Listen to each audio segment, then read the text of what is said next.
자, 우리 지난 시간에 삼위일체 관련된 내용을 함께 나눴습니다. 오늘 한 번 더 이 주제를 가지고 말씀을 살펴보고자 합니다. 단순하게 그 성경에 나오는 말씀들을 통해서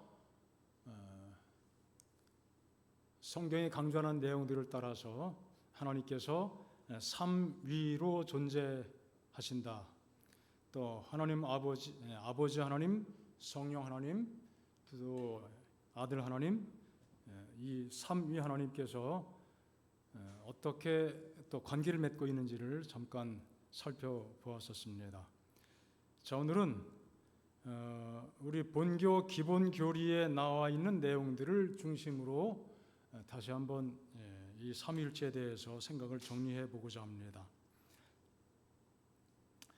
물론 지난 시간이나 오늘 삼위일체 설명할 때 사용되는 성경절들은 다 대동소이합니다. 같은 성경 구절이지만 또 어떻게 다른 용어를 가지고 우리의 이 기본 교리에 대해서 설명하는지 좀 살펴보고자 합니다. 우리 본교 기본 교리에 보면 제일 첫 번째 장 주제가 하나님의 말씀입니다. 두 번째가 하나님이라고 하는 제목입니다. 이 기본 교리가 26개인가부터 시작했던가요? 하여간 책 번역되면서 26, 25, 26, 27, 지금은 28개죠. 중간중간에 주제가 한 가지씩 더 첨가됐습니다. 제가 인터넷을 통해서 그 원어, 제가 원어는 제가 가진 책이 없고 번역판밖에 없는데 보면은 27개 교리였을 때까지는 제목이 더 God Head라고 되어 있습니다. 하나님 헤드는 뭐예요? 머리죠. 그 표현 자체가 의미하는 바는 가장 지고하신 또 가장 거룩하신 최고의 분, 그런 개념을 가지고 God Head라고 그런 용어를 사용했습니다. 우리 번역할 땐 하나님이라고 번역하죠. 그런데 28개 교리가 됐을 때는 삼위일체라는 말로 이렇게 좀 똑같은 내용이지만 제목을 바꾼 것을 볼 수 있습니다. 삼위일체에 대한 강조를 좀 한 것이 아닌가 싶습니다. 또 그 이전 버전에 보면은 하나님에 대해서 먼저 서술했어요. 제일 앞에 하나님에 대한 설명을 먼저 하고 그 다음에 하나님의 말씀 성경에 대한 내용이 그 다음에 왔는데 이제는 제일 먼저 성경에 대한 이해를 돕고 그 다음에 하나님의 존재 또 본질 거기에 대한 내용들을 여기 말씀을 설명을 했습니다. 자, 기본 진술이 있습니다. 성부, 성자, 성령 곧 함께 영원하신 세 신격의 통일체이신 한 하나님이 계신다. 말이 조금 어렵긴 하지만 잘 읽으면 이해 못할 것도 아니에요. 세 신격 혹은 위격이라고도 번역하고 세 신격의 통일체이신 한 하나님이에요. 삼위로 계시지만 그 삼위가 통일되어서 한 하나님으로 묘사가 되고 있습니다. 그 다음 내용들은 전지전능하시고 유일하게 또 경배를 받으시기 합당하신 분, 당연한 말씀이죠. 자, 거기에 많은 내용들이 있지만 후반부에 들어가서 이런 내용이 설명이 됩니다. 하나님 내부의 역동성이라고 하는 제목입니다. 역동적이다. 영어로 다이내믹하다. 우리가 그런 표현 자주 듣죠. 뭔가 조용하게 가만히 있는 것이 아니라 활동적이고 뭔가 활력이 넘치고 생명력이 넘치고 생동감이 있고 뭔가 움직임이 강력한 하나님이 이제 그런 분이시라고 설명을 하는 거죠. 하나님 되신 그 존재 안에서의 뭔가 강력한 어떤 활동성 그런 것들이 있는데 그것을 세 가지로 요약을 했습니다. 하나님의 유일성, 그리고 또 뭐예요? 복수, 단수 복수할 때 복수성이죠. 그리고 그 복수적인 관계에 삼위 하나님께서 어떤 관계를 갖고 계시는가? 사랑의 관계, 또 활동상의 관계, 하나님의 그 구속하시는 사역 속에서 이 삼위 하나님께서 어떻게 서로 관계를 맺고 있는가, 그런 내용들을 여기 설명을 하고 있습니다. 유일하면서도 복수적인 개념으로 계시고, 그 관계가 아주 통일성을 가지고 완전한 관계, 그래서 하나라고 또 강조될 수 있는, 유일하신 분으로 강조될 수 있는 그러한 분인 것을 설명하고 있습니다. 우리 지난번에도 성경 말씀을 여러 개 찾아 살펴보았었는데요. 이 교리책에 나온 그 설명에 그 여러 성경절들이 거론되고 있는데, 우리가 잘 알고 있는 말씀, 또 읽었던 말씀들입니다. 다 유일하다, 나 외에 다른 신이 없다, 나밖에 없다, 그런 말씀들이죠. 그 외에는 신이 없다, 오직 유일한 여호와, 신명기 말씀, 나 외에 다른 이가 없다, 나밖에 다른 신이 없다. 자, 신약 성경에도 마찬가지입니다.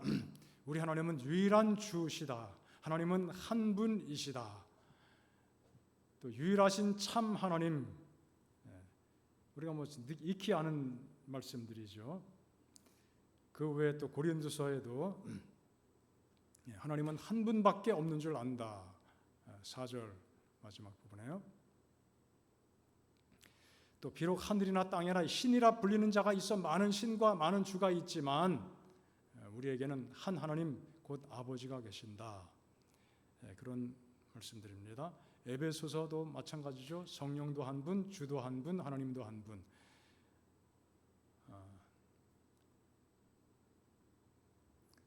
각각의 삼위에 대해서 한 분 한 분 한 분으로 묘사하고 있는데, 결국 이 삼위 하나님께서 또 큰 틀에서 또 한 존재가 되시는 거죠. 디모데전서에도 같은 표현이 나오고요. 자, 이런 말씀들이 쭉 기록이 되어 있습니다. 자, 우리가 좀 읽으면서, 자, 유일하신 하나님 한 분밖에 안 계시다, 유일신론적 강조가 굉장히 많이 나타나고 있죠. 얼핏 보면은 삼위일체하고 어떻게 관계가 되는 것이지? 이게 서로 조화가 되는 것인가? 무슨 아니야? 그런 느낌을 가질 수도 있겠죠. 하지만 여기서 유일하다고 강조할 때는 대부분 그 뒷 배경이 어떤 내용입니까? 무엇을 강조하기 위한 거예요? 다른 신들이라고 불리는 것들이 있지만 그건 다 신이 아니다. 신은 오직 누구밖에 안 계시다? 하나님밖에 안 계시다. 그런 차원에서 오직 한 분, 유일하신 분, 그런 강조를 하고 있는 것을 알 수 있습니다. 유일하신 하나님에 대한 강조만 있는 것이 아니라 하나님께서 또 삼위로 계시는 것, 우리 지난 시간에도 살펴봤었는데요. 자, 비록 구약이 하나님이 삼위일체이심을 명백하게 가르치고 있지는 않으나, 본교 교리에 나오는 내용 그대로입니다. 명백하게 삼위일체라고 표현하진 않았지만 구약은 하나님 내부에 무엇을 시사한다? 복수성, 유일하면서도 복수적인 개념으로 존재하신다는 사실을 강력하게 또 시사하고 있는 것이죠. 때때로 하나님은 다음과 같이 복수 대명사를 사용하신다. 머릿속에 기억에 남는 게 뭡니까? 우리가 우리의 모양대로 하나님께서 말씀하실 때 우리 형상을 따라 우리의 모양대로 우리가 사람 만들자, 그런 표현, 이것은 굉장히 우리가 기본적으로 또 상식적으로 기억해 둘 만한 말씀입니다. 자, 연결되어서 선악과를 금지할 때 하나님께서 금지했지만 그들이 따먹었습니다. 자, 그 다음에 하나님께서 다시 그 선악과를 다시 한번 접근하지 못하게 아예 원천적으로 차단하셨죠. 그리고 에덴에서 떠나게 하셨죠. 자, 우리 중 하나같이 되었다. 여기도 우리라고는 표현이 나옵니다. 자, 그리고 바벨탑 쌓을 때도 자, 우리가 내려가서 하나님께서 말씀하시는 거죠. 탑 쌓는 그 일을 멈추게 할 때 언어를 혼잡하게 했습니다. 하나님께서 우리가 내려가서 그렇게 해야겠다. 그렇게 표현되었습니다. 자, 또 많은 성경절들이 있습니다. 죄송합니다.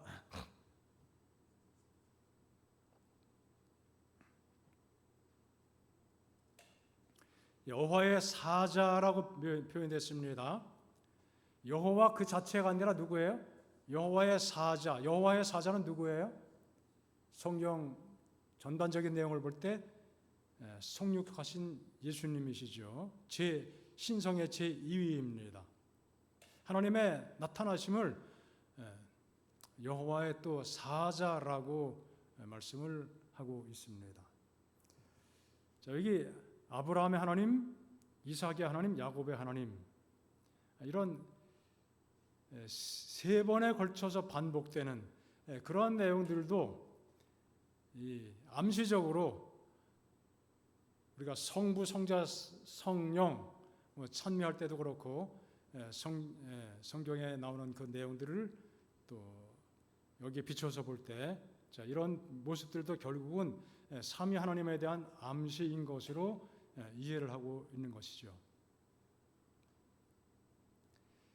자, 하나님의 신이 수면에 운행하셨다. 창조 때 그렇게 말씀하고 있죠. 여호와의 사자도 하나님과 여호와와 동일시 됐고, 또 하나님의 신, 하나님의 창조 역사에 하나님의 신이 나타났음을 말씀을 하고 있습니다. 자, 이것은 바로 성령을 의미하는 것이죠. 창조사에게 하나님의 성령께서 함께 하신 것이고, 창조뿐 아니라 하나님의 구속 사역에서도 하나님은 늘 삼위로 함께 역사하심을 보게 됩니다. 어떤 구절은 성령을 언급할 뿐 아니라 하나님의 구속 사업에 셋째 위격을 포함시키고 있다. 이제는 주 여호와께서 나와 그 신을 보내셨느니라.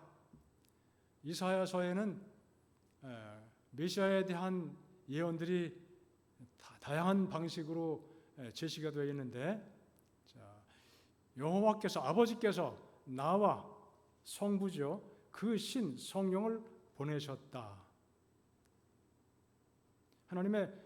하나님께서 당신의 백성 이스라엘을 구원하시는데 하나님이 이렇게 나타나신다는 것이죠.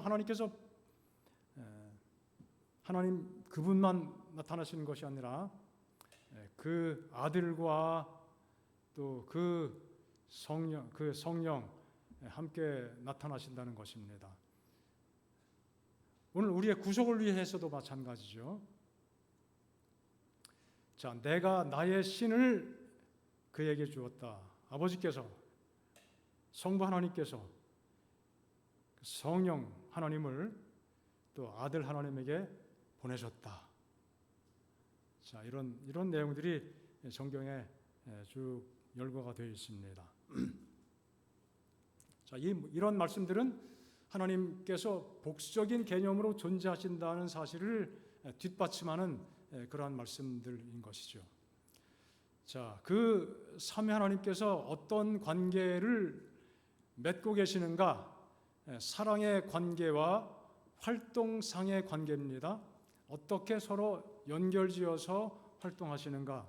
이 사랑의 관계에 대해서는 이렇게 설명하고 있습니다. 죄인들은 삼위일체 하나님께 예수님의 사망이 무엇을 의미했는지 결코 이해하지 못할 것이다. 하나님께서 경험하시는 아들 하나님의 죽으심, 그것과 우리 사람들 생각과 관념 속에서 예수께서 돌아가셨다는 그 이해, 그것과는 전혀 차원이 다른 것이다. 죄인들은 삼위일체 하나님께 예수님의 사망이 무엇을 뜻하는 것인지, 예수님의 죽으심이 또 성부 하나님과 또 성령 하나님께 또 무엇을 의미했는지 한 것인지 우리가 잘 이해할 수 없다는 것입니다. 영원 전부터 그들은 당신의 아버지와 성령으로 더불어 함께 계셨다. 이분들은 상호간에 전적으로 자기를 내어주는 사랑 속에서 동일하게 영원성을 지니신 채 공존하셨다. 전적으로 자기를 어떻게 하는 관계? 내어주는 관계, 내어주는 사랑의 관계입니다.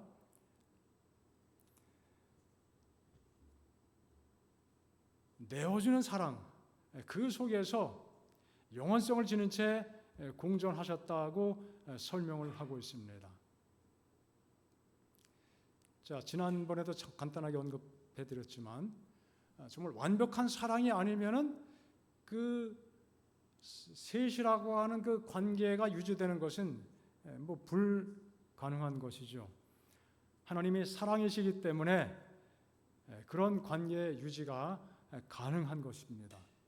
그토록 오랫동안, 얼마큼 오랫동안이에요? 영원한 세월이잖아요. 그렇게 오랫동안 함께 있다는 것은 삼위일체 하나님 내부에 존재했던 완전하고도 절대적인 사랑을 보여준다. 삼위 하나님의 그 관계는 아주 완벽한 무슨 관계예요? 사랑의 관계라고 하는 것입니다. 하나님이 사랑으로 존재하시는 분, 또 사랑 그 자체이신 분, 성경에 묘사된 대로요. 그래서 우리에게 사랑을 또 나누어 주신 것이고 사랑하며 살아가도록 우리의 삶을 준비해 주신 것이죠. 자, 하나님은 무엇이다? 사랑이심이라는 말씀은 삼위의 각 분께서 전적으로 다른 분을 위해 사셨기 때문에 모두 다 완전한 만족과 행복을 체험하셨다는 것을 의미한다. 전적으로 다른 분을 위하여 자기를 위한 것이 아니라 상대를 위해서 존재하시고 사셨다는 것이죠. 자, 거기에 참된 만족과 완전한 행복이 있고 하나님께서는 그러한 삶을 사시고 또 그런 모습으로 존재하신 것이죠.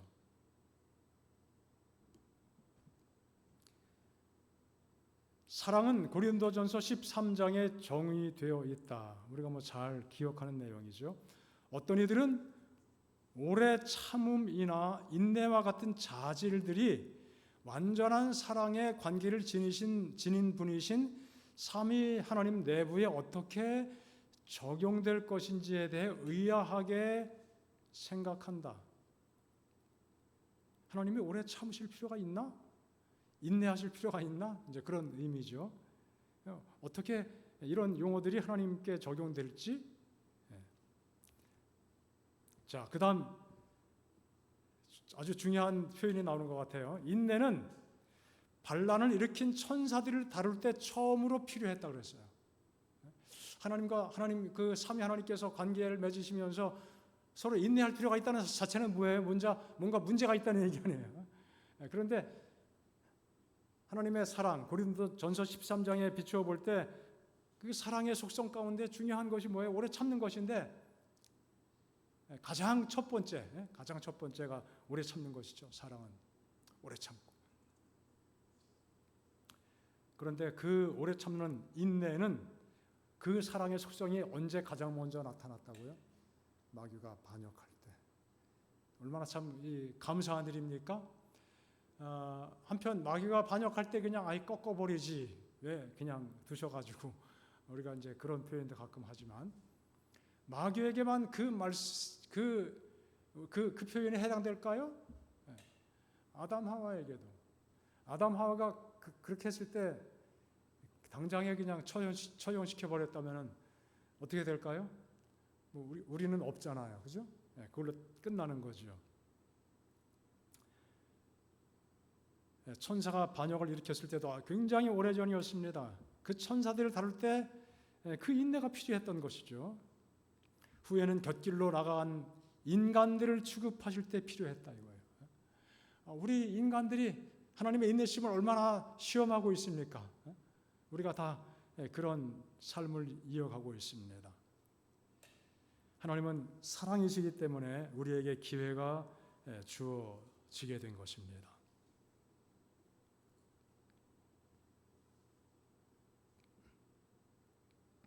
삼위일체 하나님의 위격 사이에는 전혀 간격이 없다. 삼위 모두가 신성이시다. 그러면서도 그들은 그들의 신적 능력과 자질들을 공유하신다. 동일한 것으로 함께 나누어 가지신다는 얘기죠. 인간의 조직체에서 최종적 권위는 한 사람, 즉 대통령, 왕 혹은 수상에게 있죠. 2인자, 1인자의 권위를 가질 수가 없죠. 이 권세를 갖는다는 건 정말 위험한 일이기도 하잖아요. 역사를 통해서 볼 때 1인자가 된 사람들이 자기 부모도 죽이고 자녀도 죽이고 형제도 죽이고 그런 일들이 많아요. 지금은 그렇게까지는 하진 않지만 어떻게 해요? 내가 1인자로 남기 위해서 어떻게 해요? 내치고 그 다음에 또 다른 사람들 옆에 세워서 싸우게 만들고 그렇게 하잖아요. 그런데 하나님의 내부에서 최종적 권위는 누구에게 있다? 삼위 모두에게 있다. 아버지에게만 최종적 권위가 주어진 것이 아니고 그럼 이상한 것이죠. 삼위일체가 될 수 없습니다. 아버지와 아들과 성령 이 삼위 하나님께 공히 권위가 동일하게 어떻게 해요? 주어져 있다는 것입니다. 이 세상에서는 존재할 수 없는 형태의 그런 관계죠.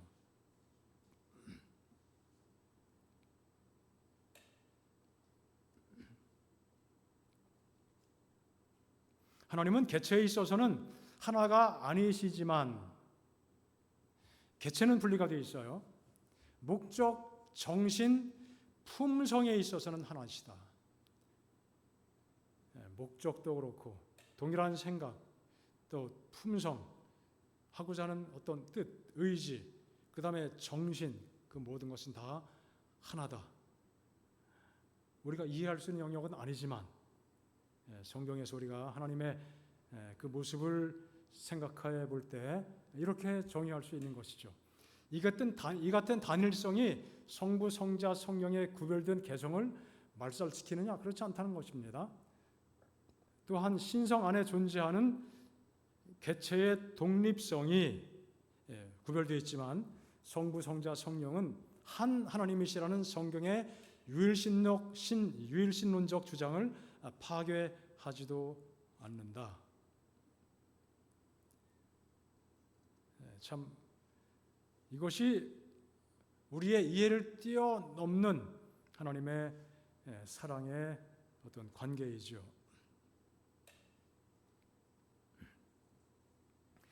이 삼일체 교리의 핵심은 말씀드린 것처럼 사랑이라고 하는 것입니다.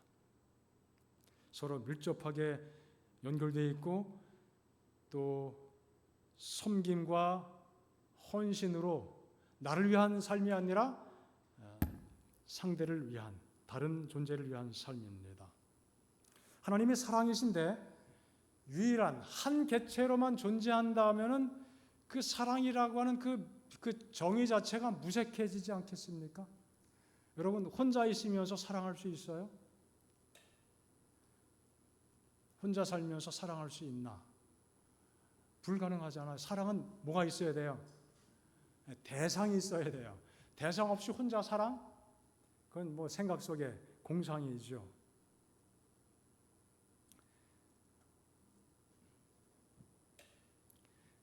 독불장군식으로 존재한다면은 자신이 누굴 사랑해야 돼요? 자기를 사랑해야 돼요. 그건 진정한 사랑이 아니죠. 참 사랑이 될 수 없습니다. 하나님이 사랑이시라는 진리의 말씀은 삼위 하나님 안에서 진정한 의미를 갖게 되는 것입니다. 이것을 이해할 때, 이것을 깨닫게 될 때 우리에게도 이 삼위일체 하나님에 대한 교리는 굉장히 의미 있는 가르침이 되는 것이죠. 그래서 특별히 성자, 성부 중요하지만 성령의 그 모습에 대해서 다른 성부와 성자와 비교할 때는 좀 약하게 보이고 적어 보이고 좀 조용한 듯한 느낌이 있죠. 그래서 어떤 신학자는 성령 하나님을 꼭 이렇게 표현해야 된다는 것은 아니지만 나름대로 표현할 때 수줍은 하나님 그렇게도 표현했습니다. 뭔가 조용히 존재하시는 그러한 분으로 그렇게 이해를 한 것이죠. 우리가 삼위 하나님을 믿는다는 것은 무엇입니까? 사랑의 하나님을 믿는다는 것입니다. 그 하나님을 고백한다는 것은 우리의 삶 속에도 그 사랑이 나타나게 되기를 바란다는 고백이 거기에 포함되어 있는 것입니다. 그 고백을 함께 나누는 사람들 우리가 함께 모여 있습니다. 우리는 그래서 그 고백 속에 포함된 의미가 무엇입니까? 우리는 서로 어떤 관계? 사랑의 관계이다. 그런 사랑의 경험 속에 함께 더불어 살아가야 된다.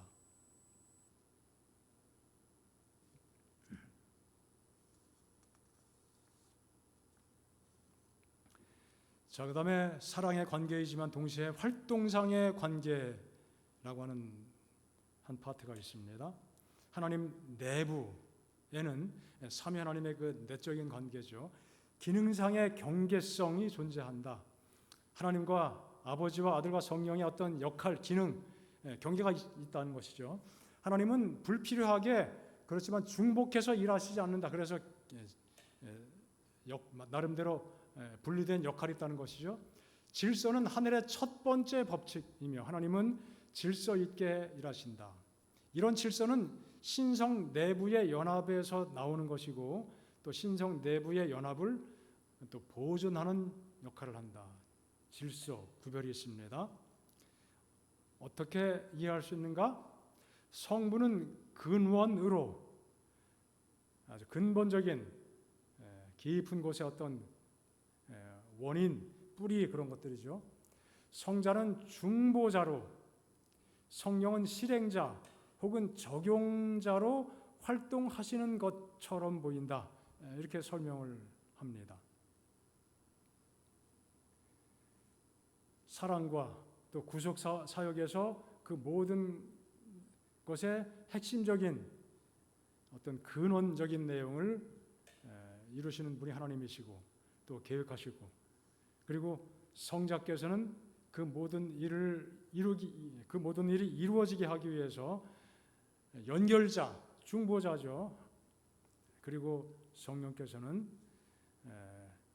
실행자 혹은 적용자, 그 하나님께서 세우신 구속의 원리, 법칙이 잘 실현되도록 또 활동하시는 그러한 분으로 이해를 하고 있습니다.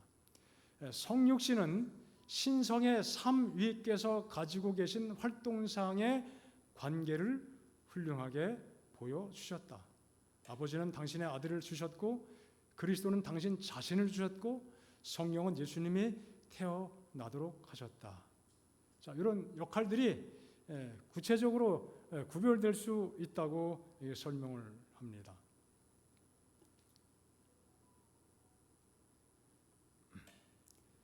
기능상의 경계성에 입각하여 삼위 하나님 각분께서는 인간을 구원하는 일에 각기 다른 과업을 수행하신다.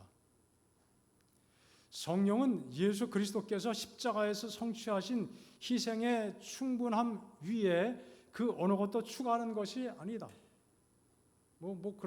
십자가의 어떤 희생이 뭔가 부족해서 또 새로운 것을 추가하는 것은 아니고, 그런 것은 아니지만 성령을 통하여 그리스도가 우리 안에 내재케 됨으로 십자가에서의 객관적인 대속 사업이 주관적으로 적용된다. 무슨 의미입니까? 하나님의 성령께서 우리 마음속에 임하시고 깨우쳐 주시고 말씀으로 이끌어 주시고 그 모든 사실을 이해하게 해 주실 때 하나님의 십자가의 놀라운 은혜, 그리스도의 놀라운 십자가의 사랑의 은혜가 우리 마음속에 개인적으로 온전히 경험되고 주관적으로 적용된다고 그랬잖아요. 그것이 나의 것이 되는 거죠. 내 경험이 되도록 성령께서 역사하신다고 하는 것입니다.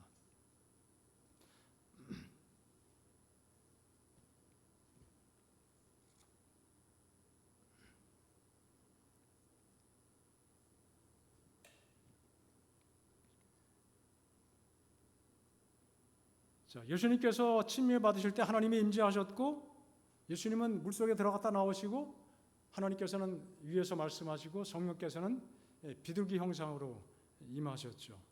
자, 그것도 각기 다른 역할, 동시에 나타나셨지만 하는 역할이 조금씩 다르죠. 활동하시는 내용이 조금 다른 각도에서 활동을 하셨습니다. 자, 십자가 위에서도 마찬가지입니다.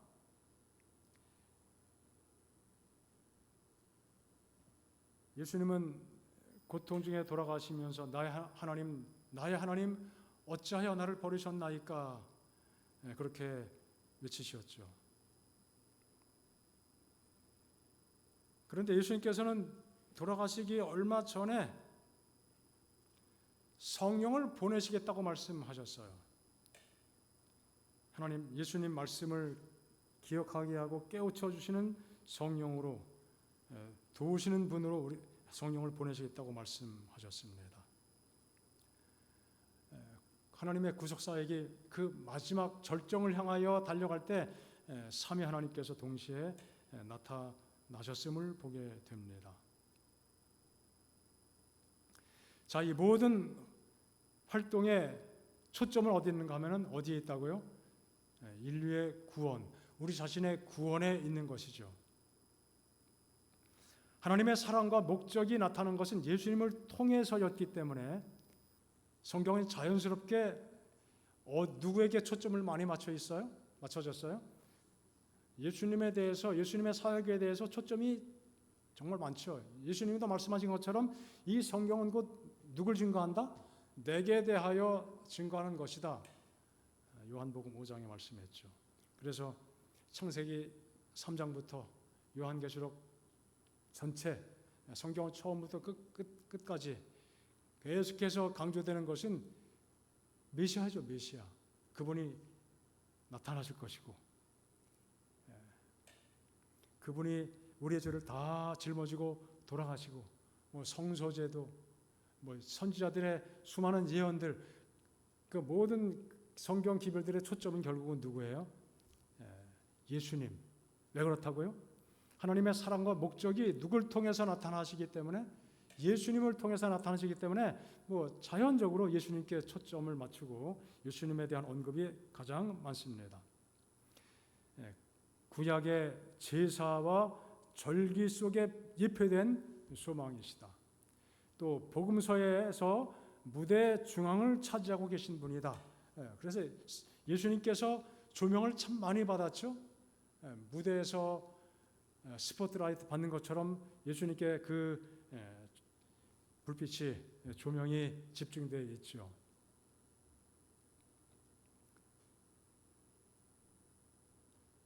하나님과 우리 사이의 중보이신 그리스도는 이렇게 우리를 하나님께 연합시킨다. 예수님을 길이요 진리요 생명, 예수님은 길이요 진리요 생명이시고, 복음은 어떤 행사에 초점을 맞춘 것이 아니라 한 인물, 누구예요? 예수님이죠. 복음은 단지 규범들의 준수가 아니라 관계성을 중시한다. 왜냐하면 그리스도교는 곧 그리스도이시기 때문이다. 우리는 예수님과의 관계를 맺는 것, 그것이 우리 신앙의 매우 중요한 것이라고 강조하고 있는 것입니다. 십자가를 바라볼 때 우리는 하나님의 마음을 보게 된다. 예수님께 초점이 맞춰져 있지만 그것으로 끝나는 것이 아니라 십자가를 바라볼 때 우리는 무엇보다 하나님의 마음을 보게 된다. 성부의 마음, 성자의 마음, 성령의 마음, 그 모든 삼위 하나님의 마음을 보게 된다. 우리를 무엇하기 위한? 구원하시기 위한 희생과 사랑이죠. 그 고통의 도구 위에서 그리스도는 우리를 위하여 당신의 사랑을 쏟으셨다. 그리스도를 통하여 하나님의 사랑이 고난과 공허로 가득 찬 우리 심령에 채워진다.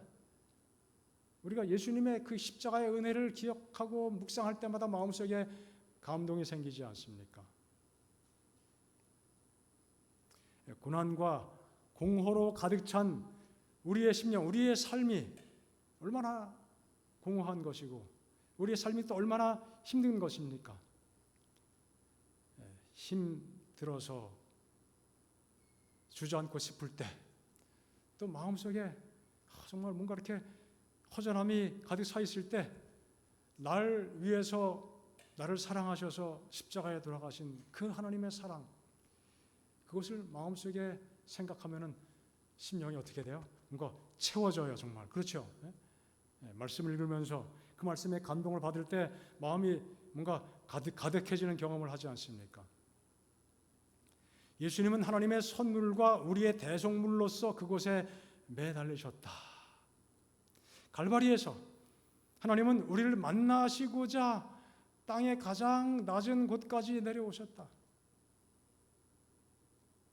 우리를 하나님께서 만나주시려고 가장 낮은 비천한 곳, 끔찍한 곳까지 내려오셨습니다. 그것이 하나님의 마음이죠.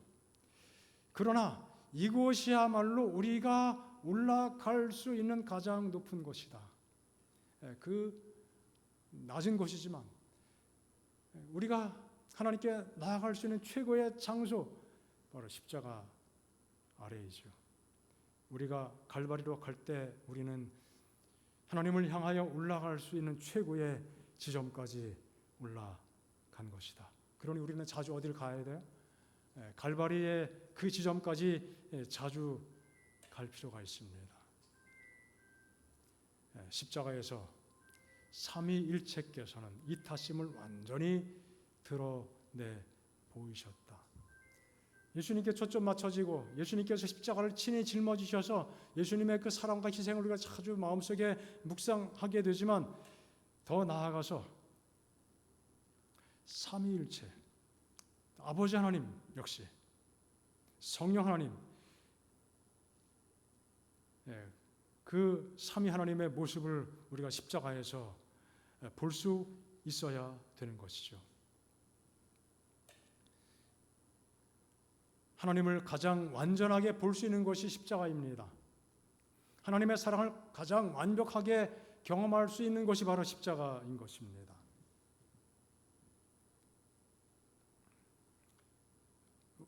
십자가 위에서 예수님께서는 우리의 의로움과 구속함, 그리고 거룩함이 되셨다고 말씀하셨죠.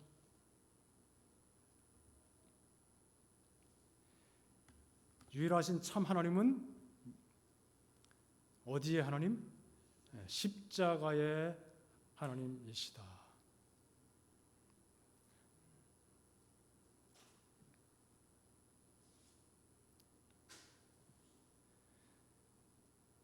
이 반역하는 사람들을 구원하시기 위해서 취하실 수밖에 없었던,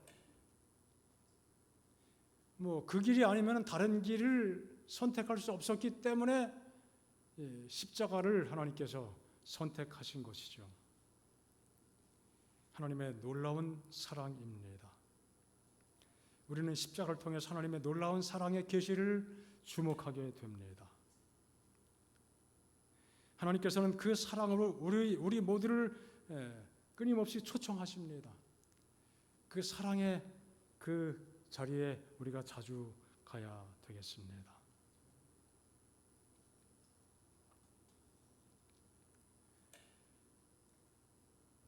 자, 삼위일체의 가르침은 구속의 의미를 그래서 훨씬 더 강화시키고 그 의미에 훨씬 더 깊이를 더해주는 것입니다. 단순한 희생이 아니구나. 그리스도 예수를 하나의 피조물로만 이해하는 그런 사람들이 있죠. 자, 그런 분들에게 예수님의 십자가 희생은 뭐 중요한 것일 수는 있지만 그렇게 아주 극한 감동으로 오지는 않을 것 같아요. 하나님께서 친히 우리 인간의 구원을 위해서 인간 되시고 십자가에 못 박혀 죽으셨다. 그런 생각하고 하나님이 어떤 존재를 창조해서 보내서 대속의 죽음을 죽게 했다. 그 뭐 양을 잡아 제사하는 거하고 별 차이가 없을 것 같아요. 어차피 피조물이니까. 하지만 피조물이 아닌 창조주 하나님께서 직접 그 모든 것을 몸소 겪으시고 체험하시고 그 삼위 하나님께서 그 모든 것을 함께 계획하시고 또 실행하셨다는 그 자체, 그 속에 언제나 삼위 하나님께서 뭐 함께 하신 것이죠. 너는 너 나는 너 그런 것이 아니라 늘 함께 하셨습니다. 자, 그런 모든 과정을 통해서 하나님의 사랑과 구속의 그 의미가 얼마나 크고 값진 것인지를 깨닫게 됩니다.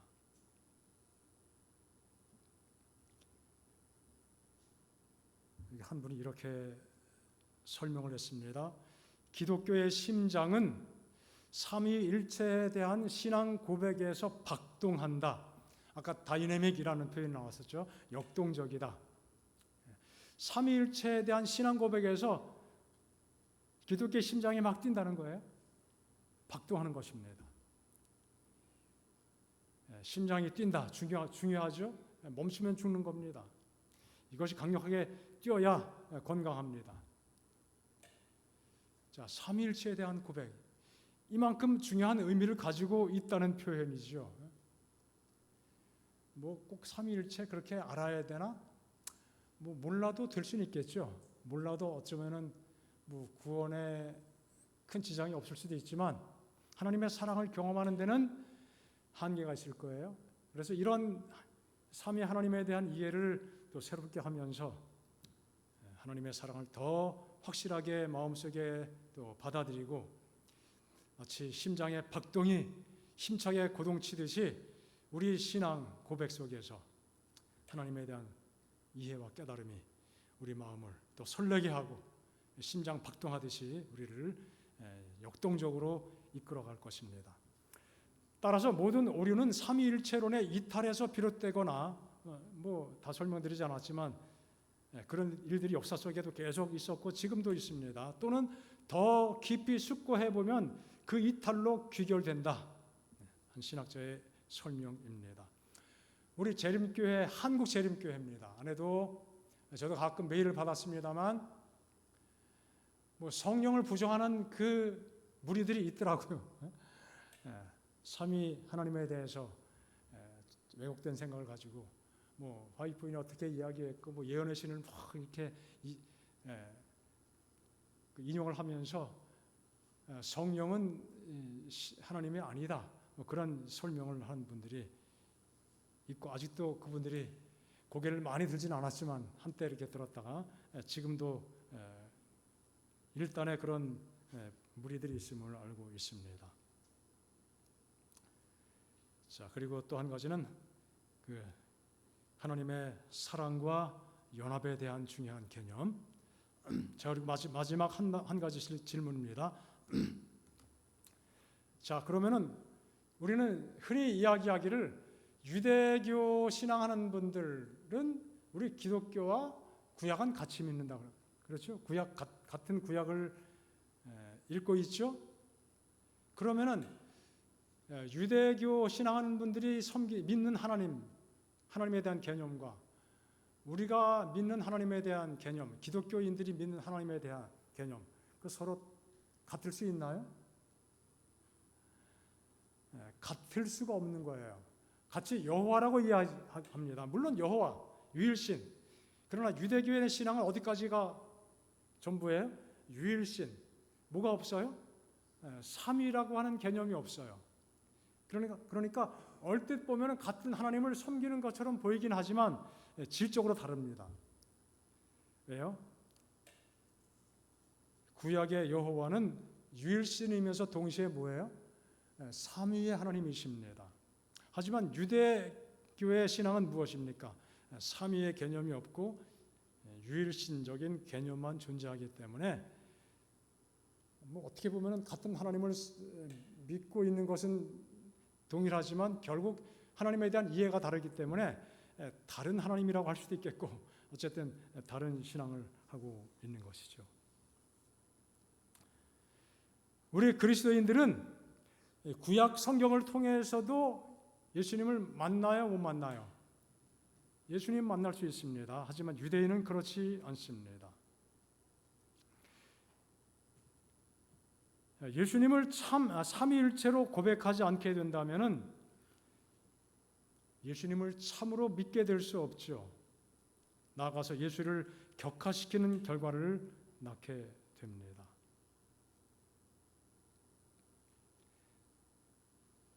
삼위일체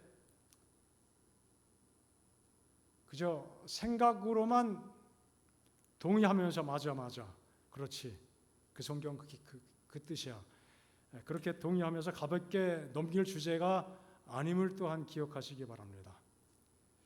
그 신앙 고백이 참된 고백이 되려고 한다면은 삼위로 존재하시는 그 하나님을 우리 마음속에 영접할 뿐 아니라 하나님께서 서로 깊이 사랑의 관계 속에서 존재하신다. 그 하나님의 사랑을 마음속에 깊이 받아들이고 묵상하고 그 사랑을 우리의 삶을 통해서 반사할 수 있는 그 믿음의 경험이 우리에게 필요한 것이죠. 삼위에 대한 고백은 사랑에 대한 고백이기도 한 것이죠. 사랑에 대한 또 새로운 결심이 거기 포함되어 있는 것입니다. 예수님 믿는 신앙만 중요한 것이 아니고요. 삼위 전체적인 차원에서 하나님의 그 사랑을 깨닫고 고백하는 경험, 그 고백 속에서 우리의 가슴이 사랑으로 우리의 심장이 박동할 수 있는 그러한 삶이 우리의 삶임을 기억하시기 바랍니다. 다시 한번 그 사랑을 본받고 살고자 하는 마음의 결심으로 삼위 하나님을 바라보시고 영접하시길 바랍니다. 자, 우리 이 시간 개인적으로